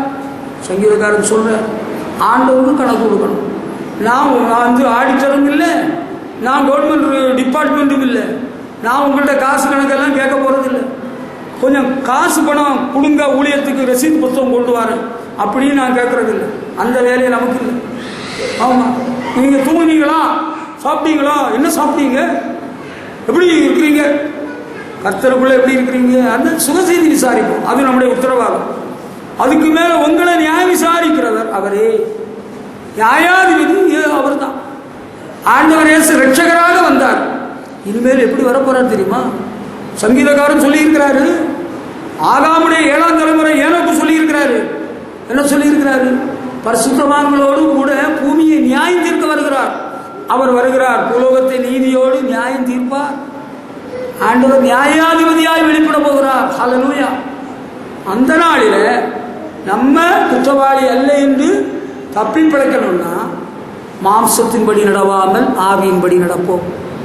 எனக்கு மனசிலையும் எனக்கு மாம்சத்திலையும் தோன்றதெல்லாம் நான் செய்ய போகிறேன். நான் எனக்கு என்னெல்லாம் தோன்றதோ எல்லாம் செய்வேன். எனக்கு அதிகாரி நீயா? உன்கிட்ட கேட்டுதான் நான் செய்யணுமா? நான் எந்த பாவமும் செய்வேன், எந்த அக்கிரமும் பண்ணுவேன், நான் என்னவும் பண்ணுவேன். நீ எல்லாம் எனக்கு தட்டி கேட்க முடியாது. தட்டி கேட்க யார் உண்டு பாரு. தட்டி கேட்க யார் உண்டு? இயேசு உண்டு. என்ன எல்லாம் யாரும் கேட்க முடியாது. எங்கள் அப்பா இல்லை, எங்கள் அம்மா இல்லை, எங்கள் அண்ணன் கேட்ட முடியுமா? என்ன அவங்க சாப்பாட்டுல நான் இருக்கிறேன், இல்லை எனக்கு சாப்பாட்டுல நீங்கள் இருக்கிறீங்க, யாரும் கேட்க முடியாது. எல்லாரையும் கேட்க ஒருத்தர் இருக்கிறாரு. அவர்கிட்ட நீ பதில் சொல்லிக்க. அவர்கிட்ட நீ நானும் தப்ப முடியாது. You cannot escape from the judgment of God. ஆண்டோடைய நியாயத்திற்கு யாரும் தப்ப முடியாது. அதை தெரிஞ்சுக்கணும். நம்ம மற்றவங்களை நியாயம் தீர்க்க போறோம். நீ என்ன பண்ண, என்ன பண்ணிட்டு இருக்கிற, நீ என்ன பண்ணிட்டு இருக்கிற, நீ என்ன பண்ண, நேற்றைக்கு ஒன்றை காணல பரிசுத்தாய் கூட்டத்துக்கு ஒரு ஊழியக்காரர் என்கிற நிலைமையில நான் கேட்கறதுக்கு எனக்கு உரிமை இருக்கிறது, அதிகாரம் இருக்குது. பைபிள் ஸ்டடிக்கு வர்றதில்லை, உங்களை உற்சாகப்படுத்துக்கு தான் கேட்குறேன். If you do like to come come, otherwise you need not come. உனக்கு விருப்பம் இருக்குது, வேற என்னவா? ஆராதனை முடிகிற வேளையில் வந்து கொண்டிருக்கிறார்கள். திறந்த வாகனத்தில், மயில் வாகனத்தில் வந்து கொண்டிருக்கிறார்கள் தலைவர்கள். வருவார்களா? வருவார்கள். ஆண்டவருக்கு கணக்கு கொடுக்கணும். உங்க கணக்கை நான் கேட்க வரல. உங்களுடைய சேவிங்ஸ் என்னன்னு கேட்டா என்னைக்காவது கேட்டிருக்கிறேனா? கேட்கல. கடனாளியா இருக்கிறீங்களா? ஆமான்னு சொல்லிங்க. எவ்வளவு கடன்? நான் கேட்கல. உங்களுக்கு கடன் தீர்றதுக்காக நாங்கள் ஜோம் பண்ணோம், என்னுடைய கடனை தீர்த்துக்கிறோம். நீங்க எவ்வளவு பணம் சேர்த்து வச்சிருக்கீங்க உங்க பொண்ணு கட்டி கொடுக்கறதுக்கு? அடுத்து உங்க எஸ்டிமேட் என்ன? உங்க ப்ராஜெக்ட் என்ன? கேட்கல. That is none of our business. அதெல்லாம் எங்களுக்கு தேவையில்லை. உங்க கணக்கா ஆண்டவர்கிட்ட ஒப்படைங்க. மனுஷர் பேசும் வீணான வார்த்தை ஆண்டவர்கிட்ட கணக்கு கொடுக்கணும். அக்கிரம சிந்தை ஆண்டவர் தான் கேட்பாரு. அந்த ஆண்டவர் நியாயம் விசாரிக்கிற நாள்ல பழைய பாட்டில் தீர்க்கதரிசி கொண்டு கர்த்தர் சொல்லுகிறார், சூளையை போல எரிகிற நாள். அந்த நாள்ல பராக்கிரமசாலி முதல் கொண்டு மனம் கசந்து அழுவான் என்று சொல்லப்பட்டிருக்கிறது. இந்த சத்தியம் எனக்கு எப்ப தெரியும் தெரியுமா? 1981 இந்த சத்தியத்தை நான் அறிந்து கொண்டேன். எப்ப பைபிள் காலேஜ் படிக்கிற வேளையில அங்க ஒரு ப்ரொஃபசர் சொன்னார், சூளையை போல எரிகிற நாள், யாருமே தப்ப முடியாத நாள், டே ஆஃப் ஜட்ஜ்மெண்ட், ஆண்டவர் நியாயம் தீர்ப்பு நாள். அங்க அந்த நாள்ல எங்க அப்பாவும் வர முடியாது, உங்க அப்பாவும் வந்து சிபாரிசு பண்ண முடியாது, அம்மா எந்த மாதாவும் இடையில கொடுக்க வர முடியாது. அதுதாங்க ரொம்ப கவலையா இருக்குது. நம்ம ஆண்டவர் எனக்கு கணக்கை நான் கரெக்ட் பண்ணிடுறேன், கள்ளக்கணக்கை கரெக்ட் பண்ணிடுறேன், கலப்படத்தை கரெக்ட் பண்ணிடுறேன், கள்ளத்திராசை கரெக்ட் பண்ணிடுறேன், உமக்கு கொடுக்க வேண்டியதை உமக்கு கொடுத்துடுறேன், அரசாங்கத்துக்கு செலுத்த வேண்டிய வரியை அரசாங்கத்துக்கு செலுத்திடுறேன், நான் நியாயமா நீதியா ஒழுங்கா வாழ்கிறேன், உமக்கு பயந்து பக்தியாய் வாழ்வேன், பரிசுத்தமாய் வாழ்வேன். ஆண்டவர் சொல்லிட்டா போதும். ஆண்டவர் தான் நம்முடைய நீதிபதி. Jesus is our judge. அவர்கிட்ட நம்ம கணக்கு கொடுத்தா போதும். நான் உங்க வீடுகளில் வந்து ஒன்றும் கேட்கல. சினிமா பார்த்தியா? அதெல்லாம் ஒரு காலத்தில் கேட்டேன், கேட்டும் திருந்தல்ல. திருந்தாதனால ஆண்டவரே இந்த சபையை விட்டு வெளியே அனுப்பிச்சார். சினிமா பார்க்கறத நிறுத்தினியா? நிறுத்தல. தவறான போக்குவரத்தை நிறுத்தினியா? நிறுத்தல. ஆண்டவராக அனுப்பிச்சார். வந்து அனுப்ப வைக்க மாட்டார். கமிஷனை நிறுத்திட்டியா? இவர் என்ன கமிஷனை பற்றி பேச வேண்டியது இருக்கு? இவர் தான் இவர்கிட்ட இருந்தால் நாங்கள் வாங்கி கொடுக்குறோம். God cannot keep such people in His living presence. அவருடைய ஜீவனோட சமூகத்தில் அப்படிப்பட்டவங்களை வைக்க மாட்டார். நம்ம கணக்க ஆண்டவர் கேட்பார். அக்கௌண்டிங் இயர்னு ஒன்று இருக்கு. நம்ம சபைக்கு அக்கௌண்ட்ஸ் உண்டு. அது மார்ச் 31 ஆடிட்டர்ஸ் ரிப்போர்ட் தயார் பண்ணி கொடுக்கணும். ஒவ்வொரு டிபார்ட்மெண்ட்டுக்கு இருக்கு. நம்ம கணக்கையும் ஆண்டவர் கேட்பார், ஒவ்வொருத்தருக்கு கணக்கையும் கேட்பார். நம்ம கணக்கை கேட்கறவங்க என்ன செய்கிறது? ஆண்டவரே ஆடிட்டர் அங்கே வெளியூரில் இருக்கிறாரு, அவரை காணல, அவர் தூங்கிட்டாரு, உனக்கு கணக்கு என்ன வச்சிருக்கிற கொண்டு வான்னு கேட்பாரு. அதை கொடு, உனக்கு கணக்கு கொடு, கொண்டு கொடு. என்னெல்லாம் பண்ணினேன் இந்த மாதம், என்னெல்லாம் பண்ண, என்னெல்லாம் அக்கிரமம் பண்ண, என்னெல்லாம் ஆகாமியம் பண்ண, என்னெல்லாம் கெட்ட வார்த்தை பேசுனேன், என்னெல்லாம் தூஷணம் பேசுனேன், எல்லா கணக்கையும் ஆண்டவர் கேட்பாரு. அதன் அடிப்படையில் தான் எதிர்காலம், அதன் அடிப்படையில் தான் உயர்வு, அதன் அடிப்படையில் தான் வாழ்வு. சந்தோஷம் பொங்குதே, சந்தோஷம் பொங்குதே. நல்ல சந்தோஷமான பாட்டு பாடின உடனே சந்தோஷம் வந்துடும் நினைச்சு ஏமாத்துறாருங்க. நிறைய பேர் இன்னைக்கு ஏமாத்துறாங்க. கள்ள போதார்கள், திருடர்கள், வஞ்சிக்கிறவர்கள் ஏமாத்துறாங்க. நல்லா பாடுங்க, பாடுங்க, எல்லாரும் பாடுங்க, பாடுங்க, பாடுங்க, சந்தோஷப்படுவோம், மகிழ்வோம், மகிழ்வோம். அதெல்லாம் பாடக்கூடாதுன்னு நான் சொல்லல. இதெல்லாம் பாடி சந்தோஷப்படும். அதுக்கு நேர டைம் இருக்கு. நம்ம கணக்கு இப்ப கேட்கிறாரு, ஆடிட்டர் கணக்கு கேட்கிறாரு, அங்கிருந்து விசாரணைக்கு வந்திருக்கு. நீங்க உங்க கணக்கெல்லாம் இன்கம் டேக்ஸ் கமிஷன் ஆஃபீஸ்ல இருந்து எனக்கு நோட்டீஸ் வந்திருக்கு. உங்களுக்கு பணம் இவ்வளவு ரூபாய் எங்கிருந்து வந்து இவ்வளவு எதுக்கு செலவு பண்ணீங்க, இங்க 100 லோடு மண் எதுக்கு இறக்குறீங்க, கொஞ்சம் கணக்கு கிளாரிஃபை யுவர் அக்கௌண்ட். நான் ஐயோ எனக்கு தெரியாத, நான் என்ன பண்றது? ஓ, நான் பயப்படல. மண் அடிச்சவன் யாரு, அவருக்கு பேர் என்ன, அவரோட வவுச்சர்ல கையெழுத்து வாங்கி அவருக்கு செல் நம்பரை கொடு, அட்ரஸை வாங்கிட்டு வா. அட்ரஸு செல் நம்பரு எல்லாம் கொண்டு கொடுத்தேன் கமிஷனர்கிட்ட. முடிஞ்சு போச்சு, எனக்கு வேலை முடிஞ்சு போச்சு. ஐ ஆம் சேஃப். என்னை யாரும் பிடிச்சிட்டு போகல, எனக்கு எந்த வாரண்டும் வரல. நம்ம கணக்கை கரெக்டாக வச்சுக்கிட்டா எதுக்கு நம்ம கழுத்தை தலைகளை போடுவாரு? முக்காடை இப்படியே அந்த திருடனை பார்த்தா, திருடனை குண்டு வெடிப்பில் மாட்டினவனை இப்படியே மூடி கொண்டு போறாங்க போற. என்னையா அப்படி பண்ணணும்? நானும் ஹல்லேலூயா. சுத்த மனசாட்சி, நல் மனசாட்சியோடு வாழ்வோம். ஹல்லேலூயா. அடுத்து வேற என்னெல்லாமோ சொல்றாரு. அது என்னெல்லாம்னு கொஞ்சம் சுருக்கமாக சொல்லி முடிச்சிடுறேன். 1 தெசலோனிக்கேயர் 2ஆம் அதிகாரம் 11-12 வசனங்களை படிச்சிங்கன்னா, 1 தெசலோனிக்கேயர் 2ஆம் அதிகாரம் 11-12 வசனங்கள். அங்கே என்ன சொல்கிறாரு நீங்கள் படித்து பாருங்க. உங்களை அழைத்த தேவனுக்கு பாத்திரராக நீங்க நடக்கணுமா. அப்படிதான் சொல்றாரு. 2:11-12 பார்த்தீங்களா?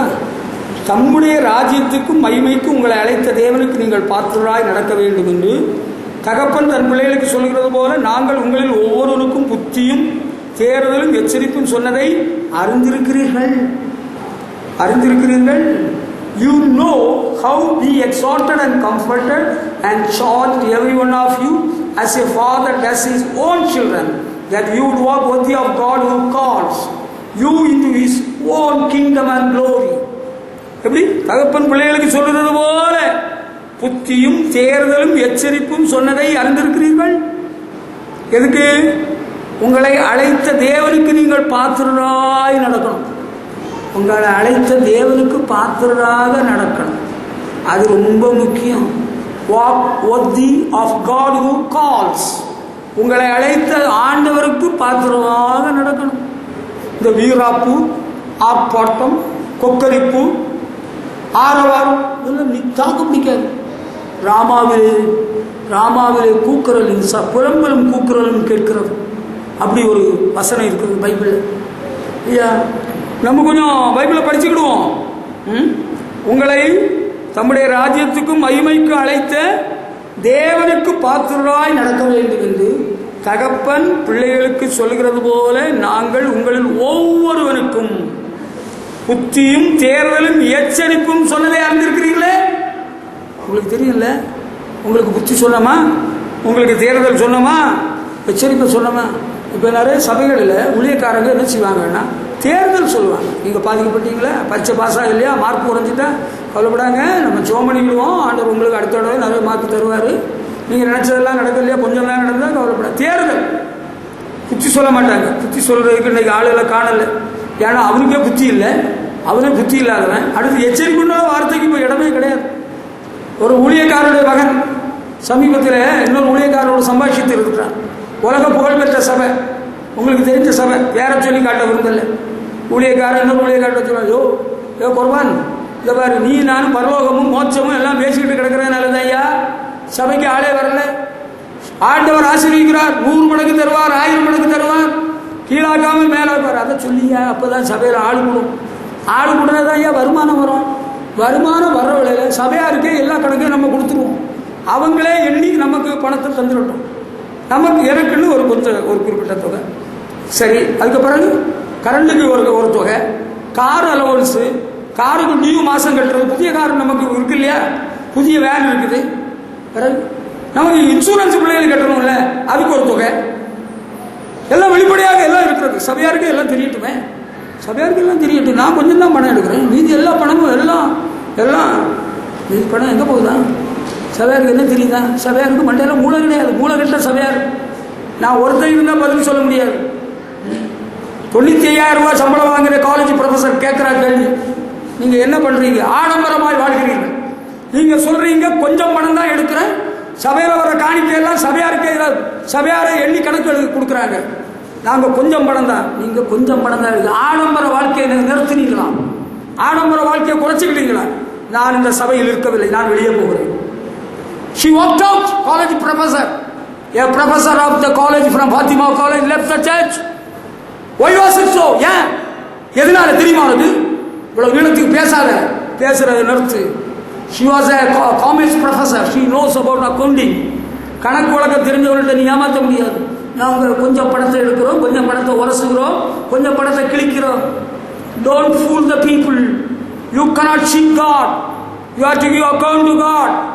ஆடம்பரம், ஆசாபாசம். காலேஜ் ப்ரொஃபஸர் எடுக்காத சேலை, 5 சேலை, புது சேலையா 600 ரூபாய் சேலை. ஆடம்பரம், சுகபகம், வெளியே ஆளுகளை ஏமாத்துறத. You cannot cheat the people for a long time. The time has come. முடிஞ்சு போச்சு நேரம். அன்பானவர்களே, நல்லா புரிஞ்சுங்க. உனக்கு ஆறுதலும் தேர்தலும் புத்தி எச்சரிப்பும் சொன்னதை அறிஞ்சிருக்கிறாள். தகப்பன் பிள்ளைக்கு சொல்லுகிறது போல எரிஞ்செறிஞ்சு விடல, முறைப்படி சொல்லியிருக்கிறோம். என் பிள்ளைகளுக்கு சொன்னது போல உனக்கு நான் சொல்லியிருக்கிறேன். நீ நல்லா இருக்கிறதுக்கு, நீ உன்னை அழைத்த ஆண்டவருக்கு மகிமையாக வாழ்வதற்கு சொன்னேன். உனக்கு ஏற்றுக்கிட மனசு இல்லையா, விருப்பம் இல்லையா? நீ விருப்பப்படி எப்படி உனக்கு தோணுதோ அது போல செயல்படும். நடந்ததெல்லாம் நன்மைக்கே, நன்மைக்கே, நடப்பதெல்லாம் நன்மைக்கே. தோற்றான் இல்லையா?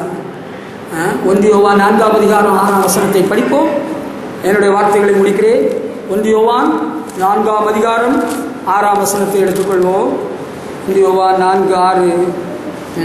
நாங்கள் தேவனால் உண்டானவர்கள், தேவனை அறிந்தவன் எங்களுக்கு செவி கொடுக்கிறார், தேவனால் உண்டாயிராதவன் எங்களுக்கு செவி கொடுக்கிறதில்லை. இதனாலே சத்தியாவி என்னதென்றும் வஞ்சகாவி என்னதென்றும் அறிந்திருக்கிறோம். சத்தியாவி என்னது, வஞ்சகாவி என்னன்னு உனக்கு தெரியுமா? உனக்கு தெரியாது, எனக்கு தெரியாதான் சொல்லி நினைக்கிறேன். We are of God. நாங்கள் தேவனால் உண்டானவர்கள். உனக்கு தெரியணும். நான் பிசினஸ் பண்ணி பிசினஸ் அடி வாங்குறதுனால ஊழியத்துக்கு வரல.